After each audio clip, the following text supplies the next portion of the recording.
बिस्मिल्लाहिर्रहमानिर्रहीम। अस्सलाम वालेकुम। आप देख रहे हैं हलाल फूड्स यूट्यूब चैनल। गर्मियों में रोज़ सरदाई बनाना एक मुश्किल काम है, तो आज मैं ऐसा तरीका आपके साथ शेयर करूंगी जिसमें हम इसको एक बार बना लेंगे और महीने भर के लिए हम इसको इस्तेमाल करेंगे। इस गर्मी के मौसम में अगर फ़ौरन से कुछ ठंडा पीने को मिल जाए तो क्या ही बात है। बहुत आसान तरीका है। तो अगर रेसिपी अच्छी लगे तो वीडियो को लाइक और शेयर करें, और चैनल को सब्सक्राइब नहीं किया हुआ तो सब्सक्राइब लाजमी किया करें। सबसे पहले मैंने एक बाउल लिया है और बाउल के ऊपर मैंने छलनी रख दी है। इसमें मैंने 3 चम्मच बादाम डाल दिए हैं और 2 चम्मच मैंने पिस्ते डाल दिए हैं। ये है 4 मगज़, ये मैंने 4 चम्मच लिए हैं। अगर आपके पास 4 मगज़ अवेलेबल नहीं है तो आप कोई से भी मगज़ इस्तेमाल कर सकते हैं। अब इनको मैं एक बार पानी से अच्छी तरह से वॉश कर लूँगी ताकि इनके अंदर कोई डस्ट वगैरह है तो वो साफ़ हो जाएगी। धोने के बाद अब मैंने इनको दोबारा बाउल में डाल दिया है और 3 चम्मच मैंने खशखाश इसमें डाल दिया है और 1 चम्मच मैंने सब्ज़ इलायची बाउल में डाल दी है। 1 चम्मच ब्लैक पेपर मैंने डाल दिए है और हाफ़ चम्मच इसमें मैं सफ़ेद मिर्च डालूँगी। अगर आपके पास सफ़ेद मिर्च अवेलेबल नहीं है तो आप 1.5 चम्मच काली मिर्च का इस्तेमाल कर सकते हैं। 2 चम्मच मैंने सौंफ ऐड कर दिए हैं और अब इसमें मैं पानी इतना डालूँगी कि ये अच्छी तरह से सोख हो जाएँ। इनको मिक्स करेंगे और तकरीबन 8 से 10 घंटे के लिए हम इनको भिगो देंगे। हम पूरी रात के लिए भी इनको भिगो सकते हैं। ये देखें, 10 घंटों के बाद सारे नट्स जो हैं ये अच्छी तरह से हमारे फूल चुके हैं और सॉफ्ट हो गए हैं। अब यहाँ पर हम चाहें तो बादाम का जो छिलका है इसको हम रिमूव कर सकते हैं, लेकिन मैं छिलका रिमूव नहीं कर रही हूँ, मैं ऐसे ही इनको पीस लूँगी बारीक। सारे नट्स जो हैं ये मैं ब्लेंडर जग में डाल दूँगी और इनको मैंने बिल्कुल बारीक पीस लेना है। हमने इनका फ़ाइन पेस्ट बनाना है। जो खशखाश है ये बहुत बारीक होता है और थोड़ा मुश्किल से पीसा जाता है, तो हमने अच्छी तरह से इनको बिल्कुल सारे नट्स को हमने अच्छी तरह से पीसना है।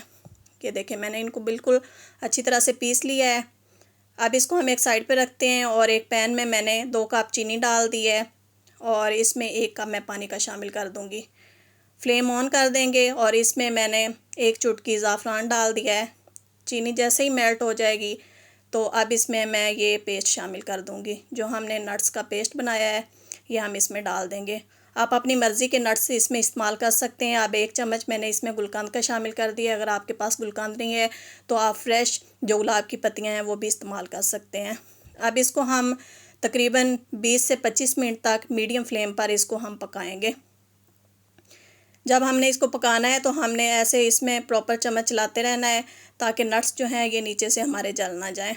ऐसे चम्मच चलाते हुए हमने इसको गाढ़ा सा पेस्ट बना लेना है। ये देखें, ये काफ़ी गाढ़ा हो चुका है।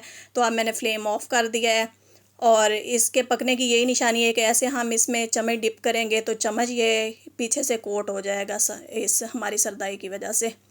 अब इसको हम रूम टेम्परेचर पर ठंडा कर लेंगे। जैसे जैसे ये सरदाई ठंडी होती जाएगी ये गाढ़ी होती जाएगी। ये आप देख सकते हैं इसकी थिकनेस। अब इस तरह का कोई हम कंटेनर ले लेंगे और इसमें हम ये सरदाई फिल कर लेंगे और ऊपर से मज़बूती से हम ढक्कन लगा कर इसको फ्रिज में रख देंगे। जब हमने इस्तेमाल करना होगा हम इसको निकालेंगे और ग्लास में डालेंगे। ये देखें, ढक्कन मैंने टाइट से बंद कर दिया है। हम इसको 2 माह तक आराम से इस्तेमाल कर सकते हैं, ये बिल्कुल भी ख़राब नहीं होगा। अब हम ग्लास में पहले बर्फ़ डालेंगे, ऊपर से तकरीबन 2 से 3 चम्मच हम ये तैयार की हुई सरदाई डाल देंगे और ऊपर से हम ठंडा दूध इसमें डाल देंगे। बस इसको मिक्स करेंगे और फ़ौरन से हमारी सरदाई जो है ये तैयार है। इसको हम ठंडा ठंडा पी लेंगे। बहुत ही मज़े की ये सरदाई हमने तैयार की है। तो अगर आपको ये रेसिपी अच्छी लगे तो वीडियो को लाइक और शेयर करें, और चैनल को सब्सक्राइब नहीं किया हुआ तो सब्सक्राइब लाजमी किया करें, और एक अच्छा सा कमेंट करें कि आपको ये रेसिपी किस तरह की लगी। मिलते हैं नेक्स्ट वीडियो में, जब तक के लिए अल्लाह हाफिज़।